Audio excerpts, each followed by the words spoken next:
Hong Kong, unfortunately, just passed a bill that deems any disrespect toward China's national anthem a criminal act.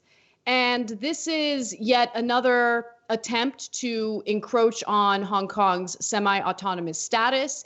There are two types of politicians in Hong Kong: the pro-democracy politicians who want to resist the provocations of China and the encroachment of China as much as possible. And then there are the pro-China establishment politicians who pushed for this type of bill.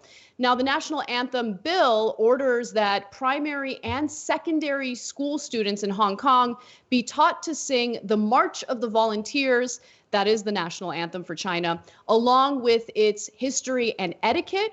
And if there is any disrespect toward the Chinese national anthem, penalties can include up to 3 years in jail, as well as a fine of up to $6,400. Now, the Chinese anthem has been booed recently during soccer matches, for instance, and, people are getting very hurt about that. So they need to pass laws to punish people who, might hurt their feelings. And so what some of these protesters will do is they'll start singing "Glory to Hong Kong" instead as a rallying cry.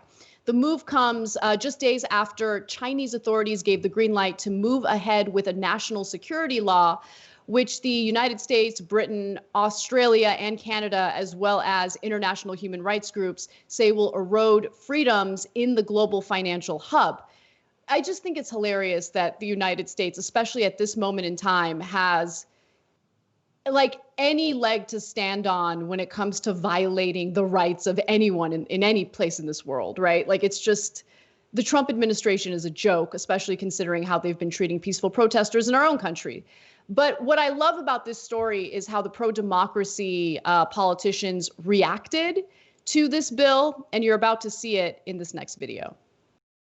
Hong Kong's Legislative Council, there were chaotic scenes as pro-democracy councillors threw liquid to delay a vote on a controversial national anthem bill. What we did today is to remind the world that we should never forgive the Chinese Communist Party for killing its own people 31 years ago.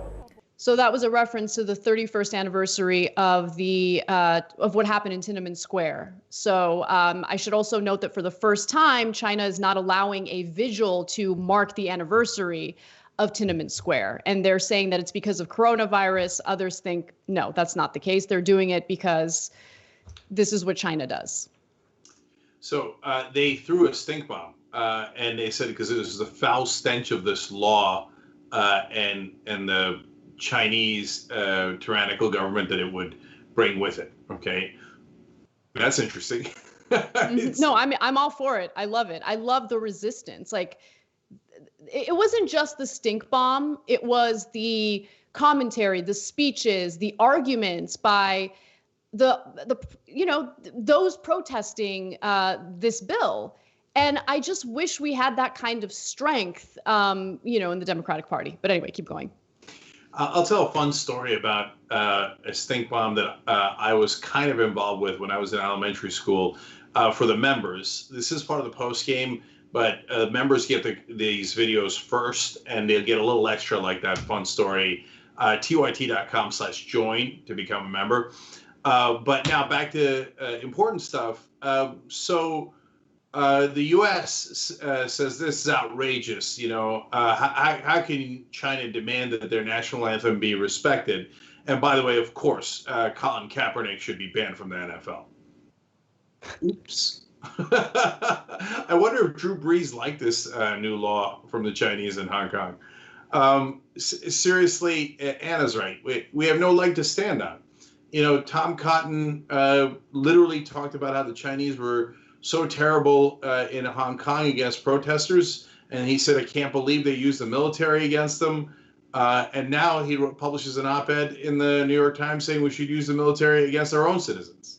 And, this is the same right wing that has been saying for years now that Colin Kaepernick is an enemy of the state for taking a knee during the national anthem. They found that to be the most outrageous crime there is. Now, when the Chinese say, yeah, okay, then we'll make it a crime to disrespect the national anthem in Hong Kong. And they're like, how could they? It's an outrage against liberty. You know, consistency not required. Thanks for watching The Young Turks. Really appreciate it. Another way to show support is through YouTube memberships. You'll get to interact with us more. There's live chat emojis, badges. You've got emojis of me, Anna, John, JR. So those are super fun. But you also get playback of our exclusive member-only shows and specials right after they air. So all of that, all you gotta do is click that join button right underneath the video. Thank you.